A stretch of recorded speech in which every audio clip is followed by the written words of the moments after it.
Hello et bienvenue à toi dans ce nouvel épisode de Successful Anonymous. Aujourd'hui, j'ai envie de te dévoiler le blocage inconscient qui t'empêche très certainement de scaler, comme on dit, de développer ton business, de faire plus de ventes, de signer plus de coaching et de développer plus d'offres ou de développer en tout cas ton activité peut-être dans de nouvelles choses. Mais avant de te parler de tout ça, je te rappelle une chose très importante. À l'heure où j'enregistre, nous sommes le 22 septembre, donc tu entendras ce podcast dans 2 jours et à ce moment-là, il restera à peu près une semaine pour attraper ta place pour Success Storm. Success Storm, c'est le container inédit que je propose actuellement. Alors, il n'y a que 5 personnes qui pourront être au rendez-vous cette fois-ci et ça s'adresse clairement et typiquement à toi si tu es formatrice en ligne, coach, mentor et que tu souhaites te retrouver en compagnie d'autres femmes qui partagent les mêmes objectifs que toi, la même vision que toi, avoir la possibilité de vous retrouver donc avec ces 5 personnes et moi-même, ton humble hôte, ton hôtesse, pour 4 appels par mois pendant 3 mois. Donc on clôturera 2023 ensemble, on va se préparer pour 2024. L'idée de ces appels, c'est de pouvoir brainstormer, de pouvoir justement livrer sans filtre tes idées, demander un avis, un conseil, un retour, une opinion sur ce que tu es en train de mettre en place actuellement, mais aussi et surtout, puisque c'est de ça qu'il s'agit principalement, c'est d'avoir un accountability group. Yes. Avec d'autres femmes entrepreneurs où tu vas donc rendre des comptes sur ton avancée. Ça, c'est vraiment génial quand tu es un petit peu dispersé ou que tu as un cerveau qui va dans tous les sens et que tu as vraiment envie d'avancer efficacement sur un projet. Souvent, on ressent un petit peu de solitude et on ne sait pas trop bien à qui s'adresser. Notre entourage n'est pas forcément dans la même dynamique professionnelle que nous. Et donc, si toi, tu te reconnais dans tout ça, ce format est très probablement fait pour toi. Je te mets toutes les informations de toute façon sous cet épisode et si tu as des questions, n'hésite surtout pas à me les poser. Tu auras aussi accès à un canal Voxer privé, ce qui veut dire qu'on va pouvoir échanger tout au long de la semaine en privé. Donc il y a le groupe qui se retrouve une fois par semaine, mais ensuite en privé, toi et moi, on peut échanger de façon illimitée ou presque autour de ton projet, de ce que tu es en train de mettre en place, etc. Donc vraiment, c'est un grand combiné entre mastermind, accountability group, ça c'est vraiment la priorité, c'est vraiment de prendre tes responsabilités et d'avancer dans ce que tu prépares et aussi donc d'établir un réseau puissant et performant avec des femmes qui sont au même niveau que toi ou plus loin que toi et avec qui tu vas pouvoir échanger et développer donc mutuellement vos business respectifs. La parenthèse est faite, je t'invite maintenant à plonger dans le vif du sujet. On se retrouve tout de suite.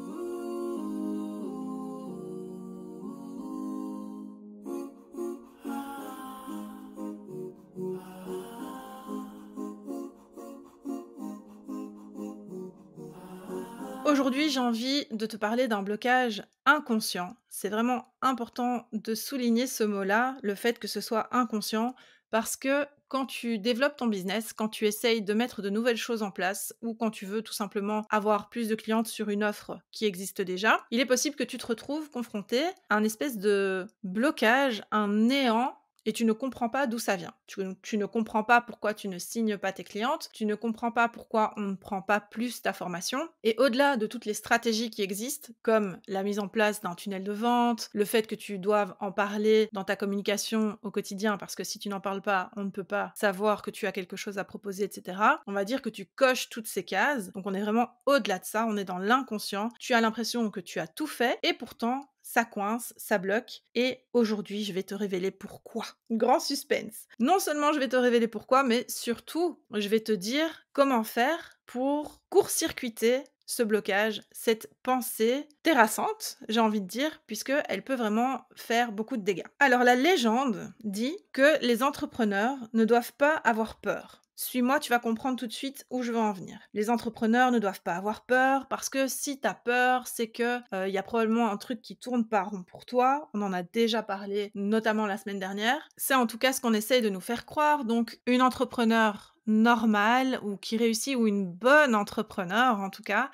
c'est quelqu'un qui ne ressent pas la peur, qui passe outre ces craintes qui ne les ressent même pas finalement. On dirait que c'est totalement inexistant et donc le fait de ressentir des inquiétudes, de la peur, de l'inconfort et cetera, c'est que quelque chose ne tourne pas rond. Alors évidemment, je sans surprise, je t'annonce que ça, c'est une croyance, totalement erronée parce que toutes les entrepreneurs ressentent cette peur, cet inconfort et cetera. C'est tout à fait normal. C'est quelque chose qui est là au quotidien et qui est challengeant. Mais alors, si c'est pas la peur, qu'est-ce que c'est? En réalité, tu vas voir que la peur a sa place là aussi, mais c'est pas spécifiquement elle la responsable. La responsable du fait que tu n'arrives peut-être pas à scaler dans ton business comme tu le souhaiterais et la raison pour laquelle tu remplis pas tes places de coaching, la raison pour laquelle tu n'arrives pas à embarquer peut-être ta formation au niveau supérieur, ça tient dans la responsabilité et dans l'assurance que ton cerveau veut t'apporter, en fait, que tu seras en sécurité, que tu seras toujours dans un endroit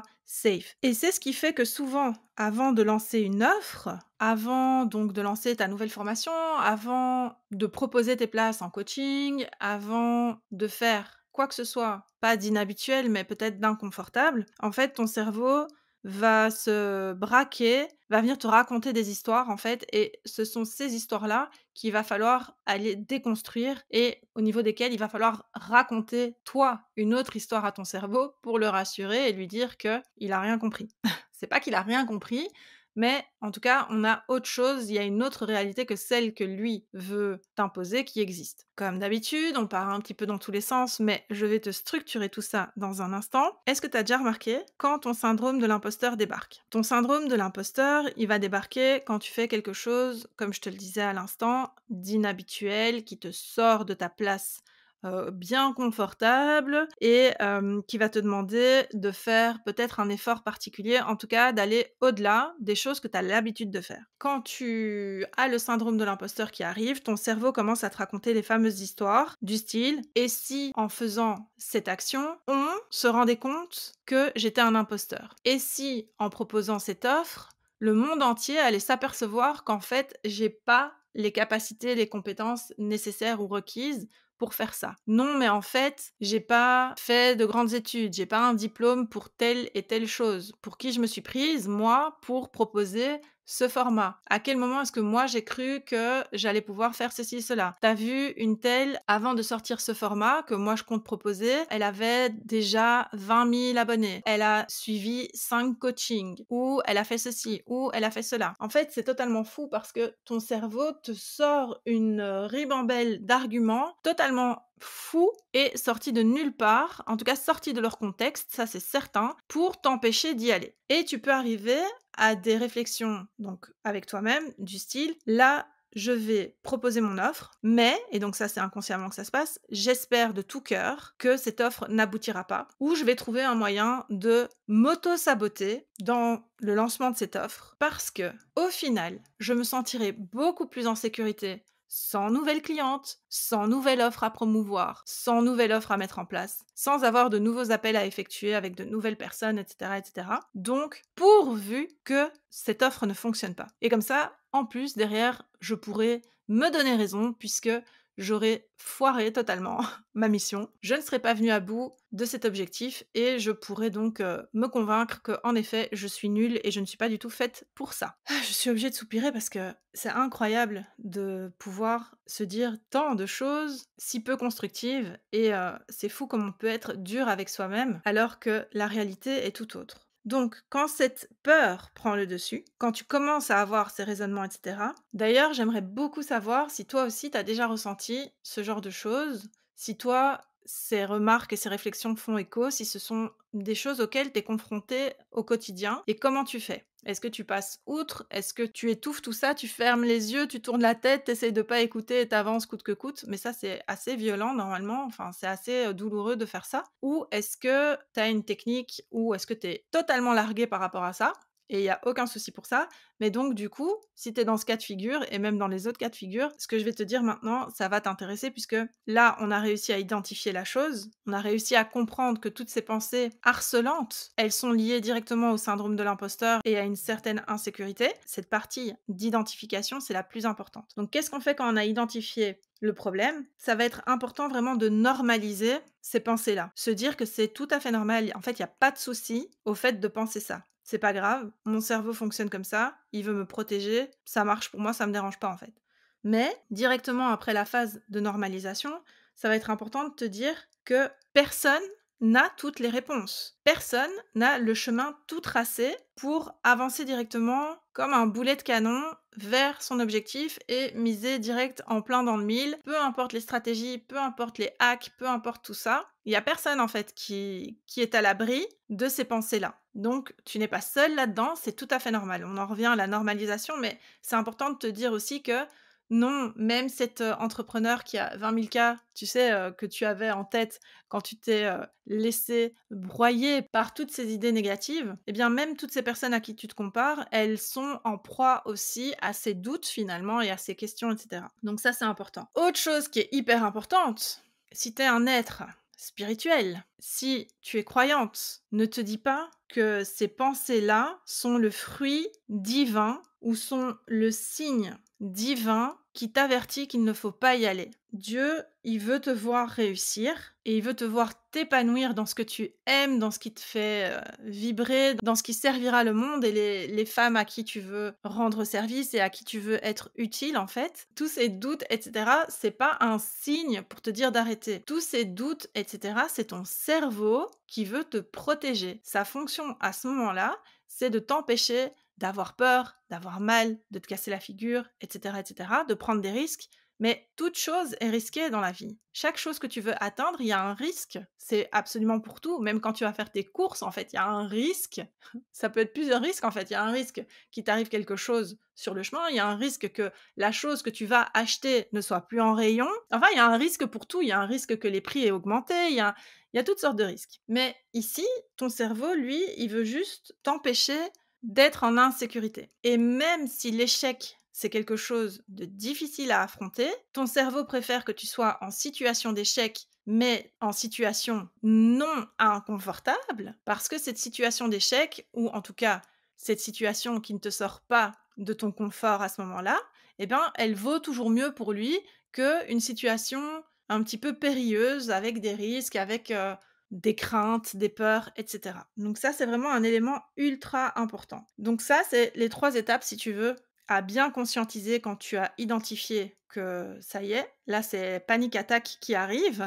C'est, le syndrome de l'imposteur, c'est Gargamel ou qui tu veux avec ses gros sabots. Donc l'autre étape importante quand tu as normalisé et quand tu t'es rendu compte de ce qui était en train de se passer, ça va être, comme je te le disais, de raconter une nouvelle histoire à ton cerveau. Donc là, tu as laissé ton cerveau te raconter des histoires, te faire peur et tout, mais maintenant, c'est à ton tour de le calmer, de le rassurer. Et ça va être une gymnastique quotidienne. Vraiment, c'est un truc qui est quotidien et qui peut être challengeant, mais c'est quelque chose avec lequel tu vas être de plus en plus à l'aise avec le temps. Et vraiment, une fois que tu as réussi à identifier, à normaliser, ça va être important de ne pas négliger cette étape-là. Comme ça, tu vas pouvoir à ton tour raconter donc la bonne histoire à ton cerveau. Et la bonne histoire, c'est quoi? C'est d'abord de lui dire merci. Parce que même si ça te met des bâtons dans les roues, en fait, de base, ça part d'une action bienveillante de ton cerveau envers toi. Donc, il veut pas qu'il t'arrive du mal. Donc, merci, évidemment. Donc, on remercie notre cerveau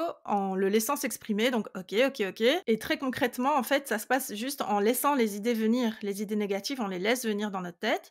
Et puis on se dit, ok, ben merci, c'est bon, j'ai compris. Maintenant, cher cerveau, je te rappelle que j'ai de la valeur, mes connaissances et mes compétences méritent d'être connues. Alors d'être connues et d'être reconnues, elles servent le monde. J'ai quelque chose à apporter, quelque chose de valeur, quelque chose qui est d'une grande utilité autour de moi, parce que mon offre va permettre de tel point, tel point, tel point, tel point, parce que en rejoignant ma formation, les femmes vont enfin pouvoir ceci, ceci, ceci, cela. Donc c'est important que tu aies toujours bien conscience de ça. Ça c'est le point clé, c'est d'être confiante, d'avoir de l'assurance en ce que tu as à proposer. Ce que tu as préparé, ce que tu as proposé, ce que tu as mis en place, ça a de la valeur.